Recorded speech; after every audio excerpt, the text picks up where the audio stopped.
Now, it might not look like it, but I actually did some reorganizing and some reshelving in this closet yesterday. And they're generally organized by genre or by label. And I have one little section here for some films that are been produced by a label called Flicker Alley. Now, they are generally involved in preserving older films or films people may have never heard of or they have forgotten, including some film noir, such as this one, The Man Who Cheated Himself. And this is made in cooperation with UCLA Film Preservation and the Film Noir Foundation. So there's about 4 of these. And they do a really good job designing these and including really nice booklets in here. And I like to support the film preservation efforts, so I try to get these when they come out. And they're not cheap. If you're getting them for $30 or so, then you're doing pretty well. They do have a sale once or twice a year. But I want to focus on one of these films today. This is the Kasdoy Closet. I'm Kasdoy. This is my closet, newly reorganized with all the stuff that I love. And today I want to focus on this Flicker Alley presentation of The City Without Jews. Now, before I get into the film, The City Without Jews, I wanted to talk a little bit about silent films in general. When I was teaching my film class in high school, I generally went chronologically and thematically, but I always start with a silent film, usually by Charlie Chaplin, and it was either City Lights or The Gold Rush. And it worked pretty well because Chaplin is so accessible. But people dislike silent films for various reasons. One is the movements are kind of jerky. The acting can be a little overdone and exaggerated. And the makeup is also exaggerated, the women and the men, with the heavy face makeup and the heavy eyeshadow. And I think that was done for a couple of reasons. One is they had to show up a certain way using black and white film.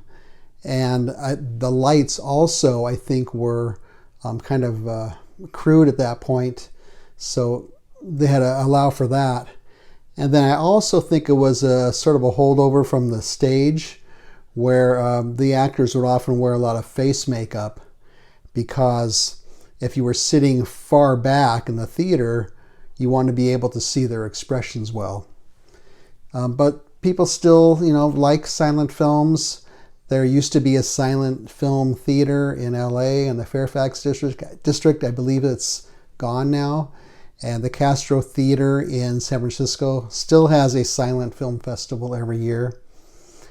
So, I think that it's good to keep an open mind about something like silent films because it's a whole type of film that, why cut yourself off from it? There's a lot of really good stuff, more sophisticated stuff than you would expect often, not always.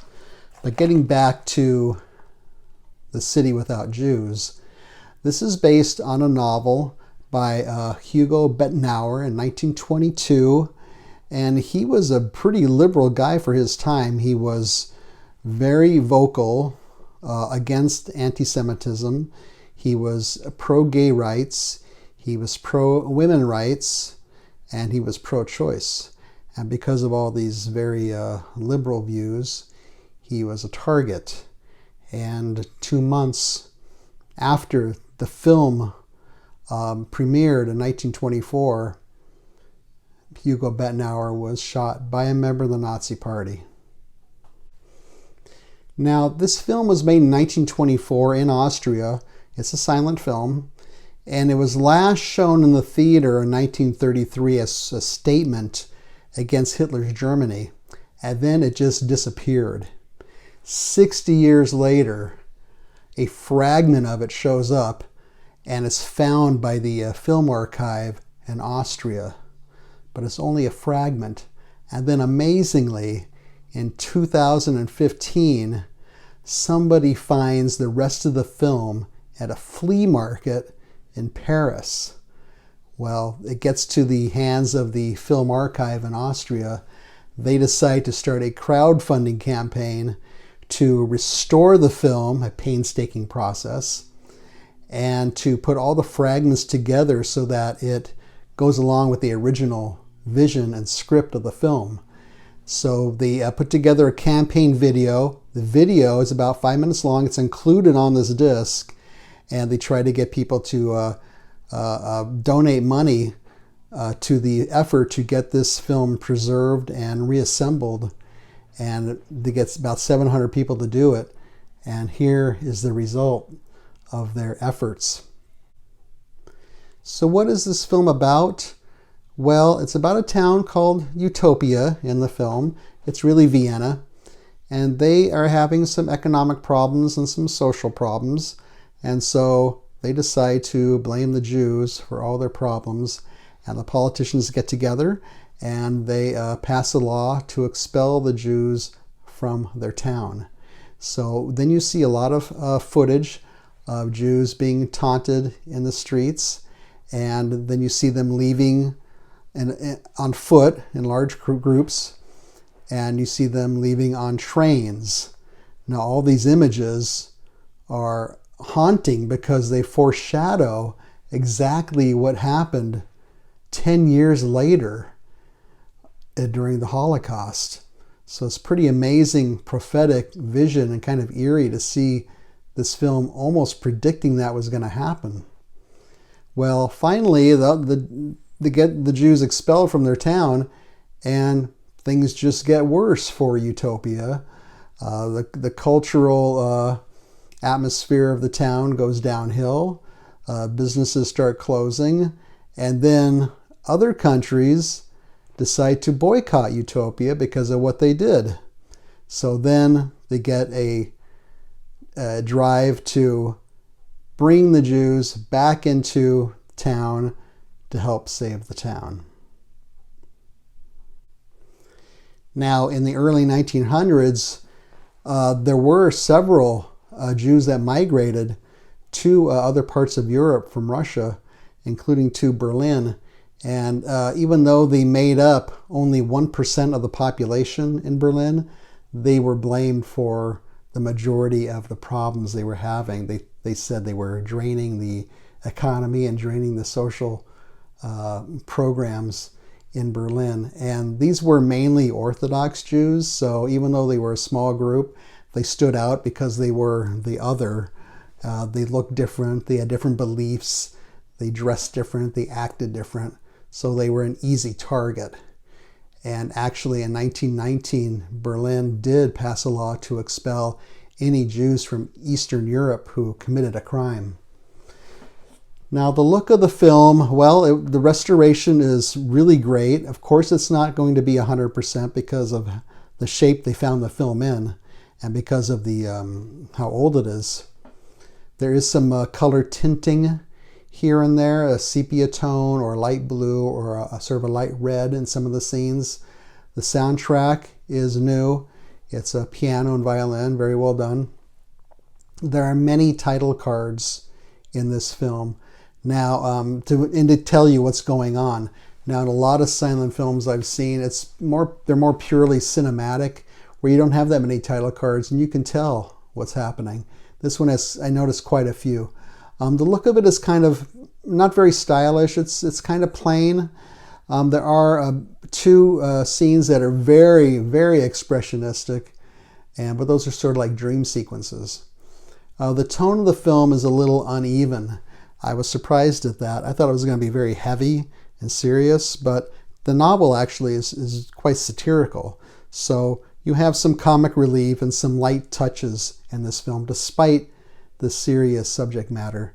So Flicker Alley does a really nice presentation with this. I don't know if you can see this or not, but they have several extras on here. They have an interview with the person who was in charge of restoring the film, the Film Archive in Austria. They have that campaign to the crowdfunding campaign I mentioned earlier. They have another documentary on here, which is about 45 minutes in length, called Victims of Hate, and that's about Russian Jews, kids who were orphans, and there's a group called the Jewish Relief Fund, and they provided orphanages for them, and it's really a video to get people to donate money to this cause back then, and to help the orphans. And that's pretty interesting too. It also includes, well, it has a Blu-ray and a DVD. And then Flickr Alley also has very nice booklets. They're glossy, they're very well done. And there's sections on here all about the restoration and the historical background of the film, and the supplements that are in the film. So really nice book. It's about 25 pages long. They did a really good job on that. So, you know, there was a film, I haven't seen it, it's in 2004, called The Day Without a Mexican. And it's interestingly a similar idea, except in that film, it takes place in Los Angeles, and there's some sort of fog or something that goes over the city, and mysteriously almost all the Mexicans disappear from the city.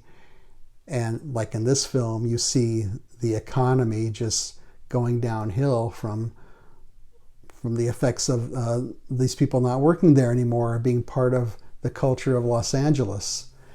That film wasn't very highly rated on IMDb, but unfortunately the themes of that film and of this film, The City Without Jews, is still relevant, maybe even more relevant today with the current climate we have in this country.